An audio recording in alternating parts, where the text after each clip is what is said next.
قوم امیر علیہ السلام، نہج البلاغہ۔ بسم اللہ الرحمن الرحیم۔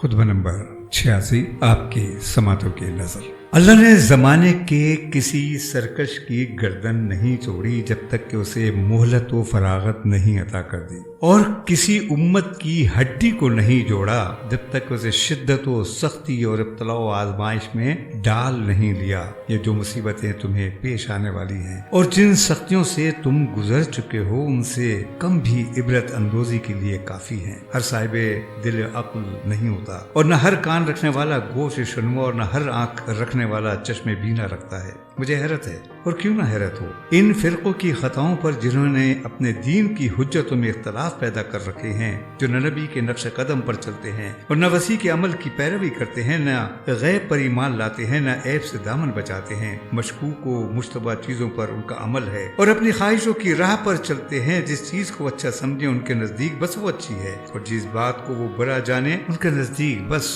وہی بات بری ہے۔ مشکل گتھیوں کو سلجھانے کے لیے اپنے نفسوں پر اعتماد کر لیا اور مشتبہ چیزوں میں اپنی رائے پر بھروسہ کر لیتے ہیں، گویا ان میں سے ہر شخص خود ہی اپنا امام ہے، اور اس نے اپنے جو مقام پر اپنی رائے سے طے کر لیا اس کے متعلق یہ سمجھتا ہے کہ اسے قابل اطمینان ہو، سیروں اور مضبوط ذریعوں سے حاصل کیا ہے۔ خطبہ نمبر 87، آپ کی سماعتوں کی نظر۔ اللہ نے اپنے پیغمبر کو اس وقت بھیجا جبکہ رسولوں کی آمد کا سلسلہ رکا ہوا تھا، اور ساری امتیں مدت سے پڑی سو رہی تھیں، فتنے سر اٹھا رہے تھے، سب چیزوں کا شیرازہ بکھرا ہوا تھا، جنگ کے شعلے بھڑک رہے تھے، دنیا بے رونق و بے نور تھی اور اس کی فریب کاریاں کھلی ہوئی تھی۔ اس وقت اس کے پتوں میں زردی دوڑی ہوئی تھی اور پھلوں سے نا امیدی تھی، پانی زمین میں تہ نشین ہو چکا تھا، ہدایت کے مینار مٹ گئے تھے، ہلاکت و گمراہی کے پرچم کھلے ہوئے تھے، اور دنیا والوں کے سامنے کڑے تیوروں تیوری چڑھائے ہوئے نظر آ رہے تھے۔ اس کا پھل فتنہ تھا اور اس کی غذا مردار، اندر کا لباس خوف اور باہر کا پہناوا تلوار تھا۔ خدا کے بندو، عبرت حاصل کرو اور ان بدعمالیوں کو یاد کرو جن کے نتائج میں تمہارے باپ بھائی جکڑے ہوئے ہیں اور جن پر ان سے حساب ہونے والا ہے۔ مجھے اپنی زندگی کی قسم، تمہارے اور ان کے درمیان صدیوں اور زمانوں کا جو فاصلہ ہے، ابھی تم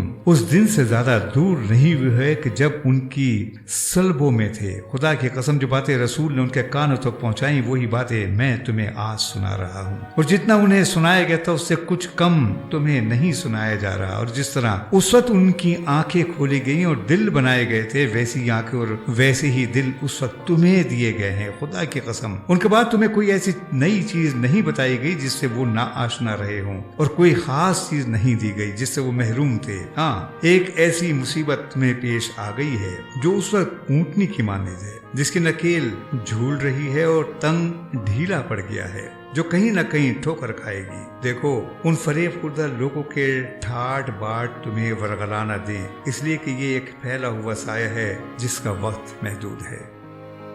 خطبہ نمبر 88، آپ کی سماعتوں کی نظر۔ تمام ہم اس اللہ کے لیے ہے جو نظر آئے بغیر جانا پہچانا ہوا ہے اور سوچ و بچار میں پڑے بغیر پیدا کرنے والا ہے۔ وہ اس وقت بھی دائم و برقرار تھا جبکہ نہ برجوں والا آسمان تھا، نہ بلند دروازوں والے حجاب تھے، اندھیری راتیں، نہ ٹھہرا ہوا سمندر، نہ لمبے چوڑے راستوں والے پہاڑ، نہ آڑی ترچھی پہاڑی راہیں، اور نہ بچھے ہوئے فرش والی زمین، نہ کوئی بل رکھنے والی مخلوق تھی، نہ وہی مخلوقات کو پیدا کرنے والا اس کا وارث اور اس کائنات کا معبود اور ان کا رازق ہے۔ سورج اور چاند اس کی منشا کے مطابق ایک ڈھیر پر بڑھے جانے کی سر توڑ کوششوں میں لگے ہوئے ہیں، جو ہر نئی چیز کو فرسودہ اور دور کی چیزوں کو قریب کر دیتے ہیں۔ اس نے سب کو روزی بانٹ رکھی ہے، وہ سب کے عمل و کردار اور سانسوں کے شمار تک کو جانتا ہے۔ وہ چوری چھپی نظروں اور سینے کی مخفی نیتوں اور سلب میں ان کے ٹھکانوں اور شکم میں ان کے سونے جانے کی جگہوں کا احاطہ کیے ہوئے ہے، یہاں تک کہ ان کی عمریں اپنی حدوں کو پہنچ جائیں۔ وہ ایسی ذات کے رحمت کی وسعتوں کے باوجود اس کا عذاب دشمنوں پر سخت ہے، اور عذاب کی سختیوں کے باوجود دوستوں کے لیے اس کی رحمت وسیع ہے۔ جو اسے دبانا چاہے اس پر قابو پا لینے والا، اور جو اس سے ٹکر لینا چاہے اسے تباہ و برباد کرنے والا، اور جو اس کی مخالفت کرے اسے رسوا و ذلیل کرنے والا، اور جو اس سے دشمنی برتے اس پر غلبہ پانے والا۔ جو اس پر بھروسہ کرتا ہے وہ اس کے لیے کافی ہو جاتا ہے، اور جو کوئی اس سے مانگتا ہے اسے دے دیتا ہے۔ اور جو اسے قرضہ دیتا ہے یعنی اس کی راہ میں خرچ کرتا ہے وہ اسے ادا کرتا ہے، جو شکر کرتا ہے اسے بدلہ دیتا ہے۔ اللہ کے بندو، اپنے نفسوں کو تولے جانے سے پہلے سانس لے لو اور سختی کے ساتھ حق آئے جانے سے پہلے مطیع فرما بردار بن جاؤ، اور یاد رکھو کہ جسے اپنے نفس کے لیے توفیق نہ ہو کہ خود اپنے کو واض و بند کر لے اور برائیوں پر متنبع کر دے، تو پھر کسی اور کی بھی پند و نسا اس پر اثر نہیں کر سکتی۔ خطبہ نمبر 79، آپ کی سماعتوں کی نظر۔ اے لوگو، امیدوں کو کم کرنا نعمتوں پر شکر ادا کرنا اور حرام چیزوں سے دامن بچانا ہی زہد و راہ ہے۔ اگر دامن امید کو سمیٹنا تمہارے لیے مشکل ہو جائے تو اتنا تو ہو کہ حرام تمہارے صبر و شکیب پر غالب نہ آ جائے اور نعمتوں کے وقت شکر کو بھول نہ جاؤ۔ خداوند عالم نے روشن اور کھلی ہوئی دلیلوں سے اور حجت تمام کرنے والی واضح کتابوں کے ذریعے تمہارے لیے حیل و حجت کا موقع نہیں رہنے دیا۔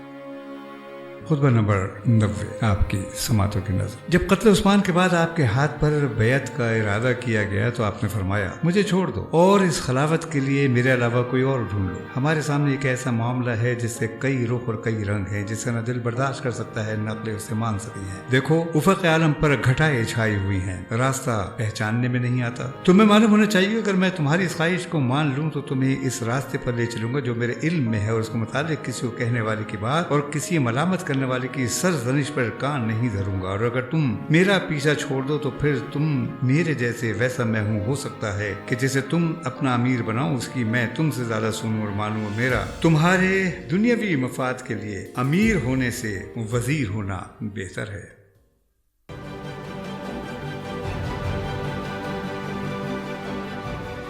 عکس، سچائیوں اور حقائق کا عکس۔